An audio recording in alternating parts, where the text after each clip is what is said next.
Saya mengkritik Soeharto, lalu Soeharto diganti oleh Habibie juga itu satu paket lah, oleh Gus Dur kan. Gus Dur itu teman saya, teman diskusi, teman bercanda segala macam. Satu waktu Gus Dur bertemu dengan Tommy Soeharto di Hotel Borobudur. Saya bicara ke publik, turunkan Gus Dur, karena belum apa-apa udah ketemu dengan Tommy Soeharto. Pada waktu itu orang masih anggap jejak Orde Baru masih ada. Ya mungkin kita nggak tahu apa, tapi kita cuman eksplisit aja kenapa ketemu dengan Tommy Soeharto yang sekarang bikin partai yang kemudian ikut dalam demokrasi. Ya udah, Tommy Soeharto udah sekarang dia ikut dalam demokrasi. Jadi saya kritik Gus Dur, lalu Gus Dur diganti oleh Mega. Saya nggak kritik Ibu Mega itu, karena saya nggak tahu saya mau kritik apa pada Ibu Mega itu. Saya nggak ngerti kebijakannya. Saya hanya mengkritik kebijakannya. Yang paling kejam.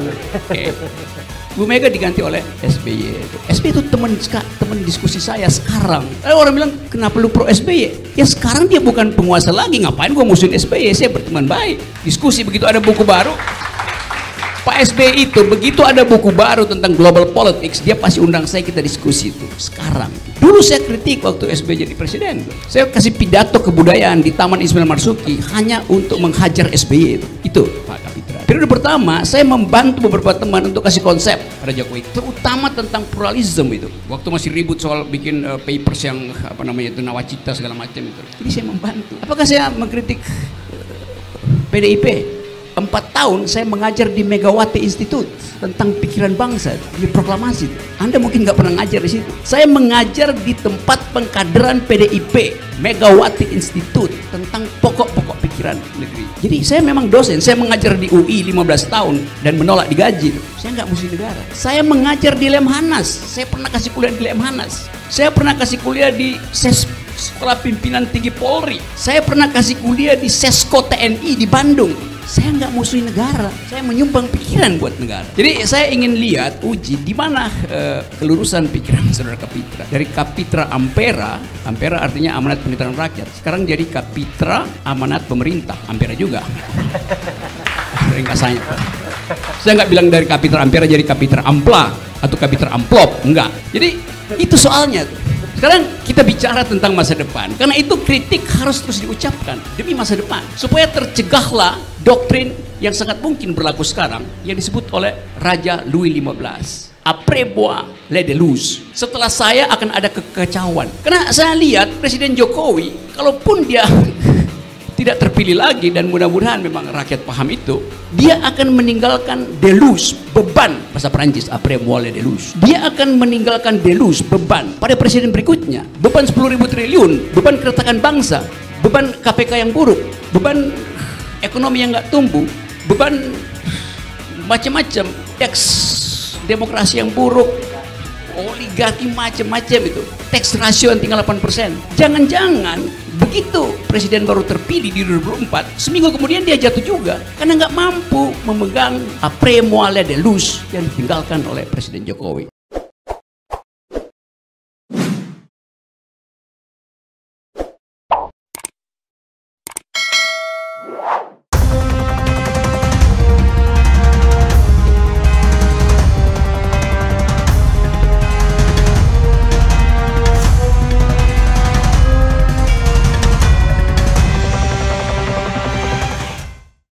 Saya memang pengkritik kekuasaan itu, bukan pengkritik negara. Pak Harto jelas, saya bawa mahasiswa saya buat demo 98 di Semanggi itu. Waktu itu Brimob kejar kita, saya masuk ke parkiran Atmajaya, lantai dasar itu. Terus kita lompat kena peluru karet.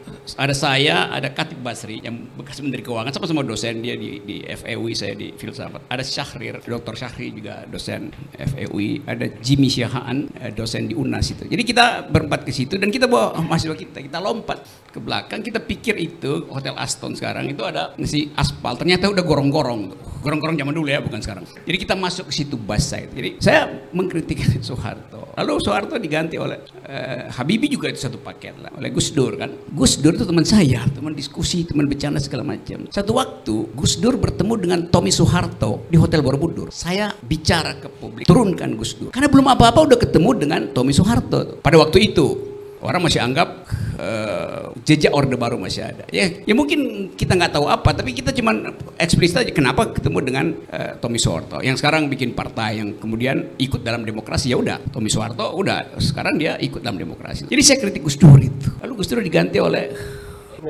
Mega. Saya nggak kritik Ibu Mega tuh, karena saya nggak tahu saya mau kritik apa pada Ibu Mega tuh. Saya nggak ngerti kebijakannya tuh. Saya hanya mengkritik kebijakannya siapa.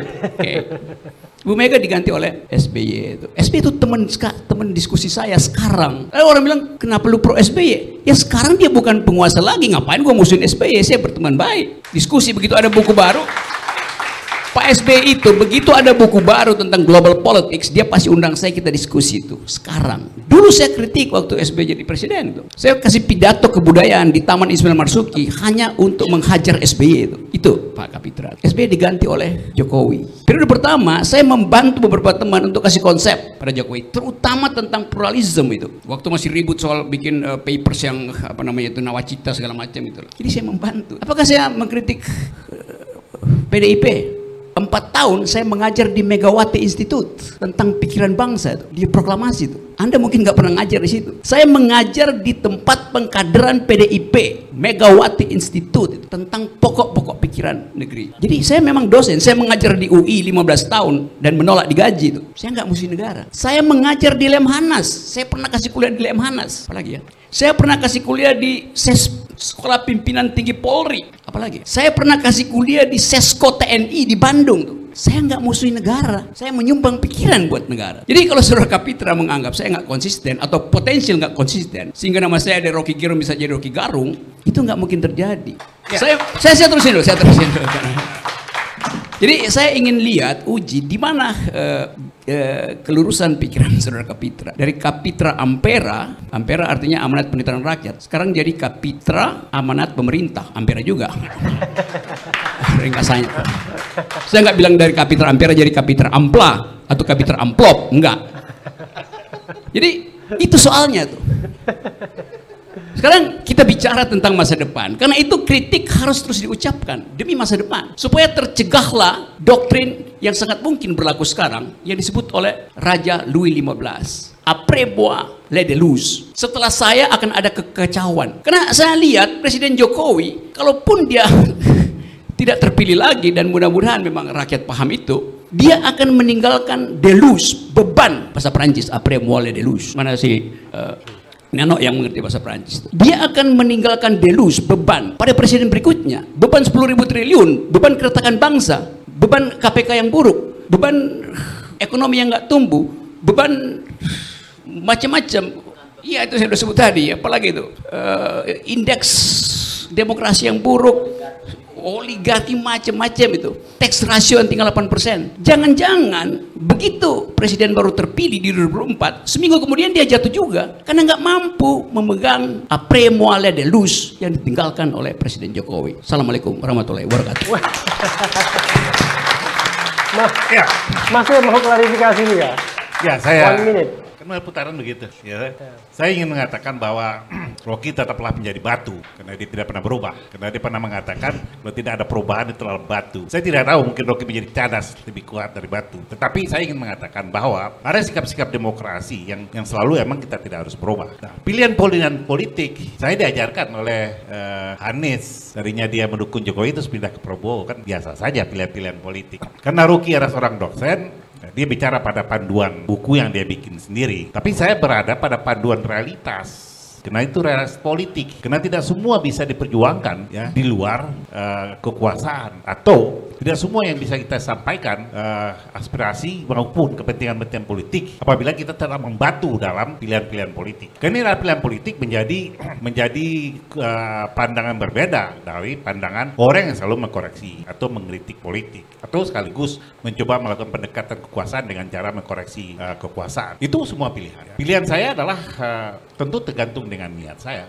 Pilihan saya juga tergantung. Pilihan saya adalah bagaimana menjaga keseimbangan antara realitas politik dan imajinasi politik yang selalu disampaikan di luar wacana politik, di luar medan politik sendiri. Untuk itu menjadi pilihan kita semua, termasuk pilihan Rocky. Nah, kalau saya katakan Rocky itu berubah, ya, tentu dia tidak lagi menjadi Rocky yang konsisten dan buku panduannya, tentu kan berubah lagi. Nah, karena dia bukan masuk dalam pilihan-pilihan politik, dia adalah orang yang mengkoreksi kekuasaan. Tapi bagi kita itu pilihan manusia. Dan saya tentu tidak bisa juga mengiring Rocky untuk masuk PDI karena itu bukan pilihan dia. Terima kasih.